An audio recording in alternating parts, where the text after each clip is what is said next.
అభ్యర్థి కేంద్ర మాజీ మంత్రి వర్యులు బలరాం నాయక్ గారి చేతి గుర్తుకు ఓటేసి వారిని భారీ మెజార్టీతో గెలిపించాలని చెప్పేసి ఆలేరు గ్రామానికి రావడం జరిగింది.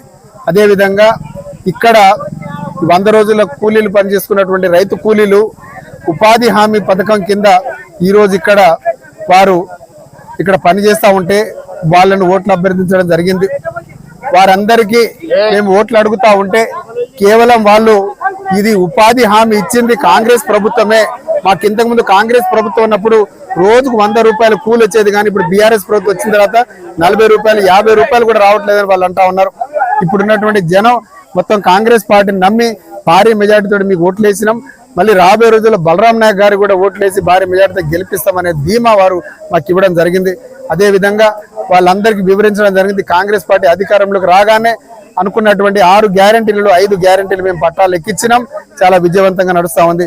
మహిళలకు ఆర్టీసీ బస్సులో ఉచిత ప్రయాణంతో పాటు 500 రూపాయల గ్యాస్ సిలిండర్, మహిళలకు ప్రతి పేద కుటుంబానికి 200 యూనిట్ల వరకు ఉచిత విద్యుత్ కరెంటు. అదేవిధంగా మన భద్రాచలం శ్రీ రాములూరి సాక్షిగా ఆగస్టు 15వ తారీఖు లోపు 2 లక్షల రైతు రుణమాఫీ చేస్తామని చెప్పేసి మన నాయకులు, ప్రియతమ నాయకులు, ముఖ్యమంత్రి వర్యులు రేవంత్ రెడ్డి గారు ఇచ్చిన మాటను కూడా వాళ్ళకి చెప్పడం జరిగింది. అదేవిధంగా ఇందిరమ్మ ఇల్లులు ఇప్పటికే 3500 ఇందిరమ్మ ఇల్లులు కాంగ్రెస్ పార్టీ మన మహబూబాద్ నియోజకవర్గానికి కేటాయించడం జరిగింది. ఈ ఎలక్షన్ కోడ్ కాగానే ప్రతి పేదవాడికి ఎవరైతే ఉన్నారో ఇంతకుముందు ఇచ్చినటువంటి ఇందిరమ్మ ఇల్లులు కూలిపోయే దశలో ఉంది కాబట్టి మొదటి విడతలో భాగంగా చివరి వరుసలో ఉన్న పేదవాడికి కూలిపోయిన ఇళ్లకు అవన్నీ చూసి నిజమైన లబ్ధిదారుడికి ఎంపిక చేసి మేము మొదటి విడతలో ఇందిరమ్మ ఇల్లులు ఇస్తాము. 5 లక్షల రూపాయలతోటి బ్రహ్మాండమైన ఇందిరమ్మ ఇల్లులు కట్టించి ఇస్తామని చెప్పి వారికి చెప్పడం జరిగింది. అదేవిధంగా దేశంలో కాంగ్రెస్ పవనాలు వీస్తూ ఉన్నాయి. ఎక్కడ చూసినా కూడా కాంగ్రెస్ పార్టీకి ప్రజలు పట్టం కడతా ఉన్నారు. దేశంలో ఇక్కడ రాష్ట్రంలో బీఆర్ఎస్ ప్రభుత్వం, అలాగే కేంద్రంలో బీజేపీ ప్రభుత్వం చేస్తున్నటువంటి అరాచకాలు ఉన్నటువంటి ప్రభుత్వ సంస్థలన్నిటినీ నిర్వీర్యం చేసి రిజర్వేషన్లు లేకుండా చేస్తాం అని చెప్పేసి వారు బహమాటంగా వాళ్ళు ప్రజలకు చెప్తా ఉన్నారు. కాబట్టి ప్రజలు బీజేపీ పార్టీని తిరస్కరిస్తా ఉన్నారు. ఇక్కడ కాంగ్రెస్ పార్టీ అభ్యర్థి బలరాం నాయక్ గారికి ఓటేసి భారీ మెజార్టీతో గెలిపించండి అని అందరిని అడగడం జరిగింది. అదేవిధంగా ఇప్పుడున్నటువంటి పోటీ కేవలం కాంగ్రెస్ పార్టీకి, బీఆర్ఎస్ పార్టీకి కాదు, కేవలం కాంగ్రెస్ పార్టీకి, బీజేపీ పార్టీకి.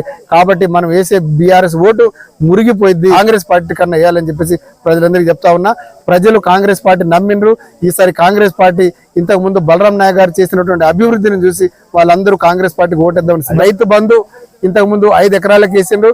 ఇప్పుడు నిన్న సోమవారం నుండి మొత్తం మిగిలిన భూములకు కూడా రైతు బంధు వేయడం జరిగింది. అందుకే రైతులందరినీ కోరిన మీ అకౌంట్లో ఉన్నటువంటి రైతు బంధు వచ్చింది, రైతు బంధు డబ్బులు పడ్డాయి, మీరు అందరూ చూసుకోండి. అదే విధంగా కాంగ్రెస్ పార్టీకి ఓటు వేయండి అని చెప్పేసి అందరినీ కోరడం జరిగింది. ఈసారి కాంగ్రెస్ పార్టీ మీరందరూ బలరాం నాయక్ గారి చేతి గుర్తు కొట్టేసి భారీ మెజార్టీతో గెలిపారు. పార్టీ ప్రజలు కూడా, బీఆర్ఎస్ పార్టీ నాయకులు, బీజేపీ పార్టీ నాయకులు కూడా కాంగ్రెస్ ప్రభుత్వం చేస్తున్నటువంటి అభివృద్ధిని చూసి వాళ్ళందరూ కాంగ్రెస్ పార్టీలోకి వస్తూ ఉన్నారు. ఈసారి మేము భారీ మెజార్టీ ఇవ్వబోతున్నాము. ఇప్పుడు ఇంతకు ముందు 51,000, ఈసారి 75 పైచిలకు వేల ఓట్లతో ఈసారి మేము ఆ అభ్యర్థి బలరాం నాయక్ గారికి ఓట్లేసి భారీ మెజార్టీతోటి మొత్తం పార్లమెంట్ సెగ్మెంట్లోనే 3 లక్షల పైచిలకు మెజార్టీతోటి వారిని అత్యధిక మెజార్టీ గెలిపిస్తామని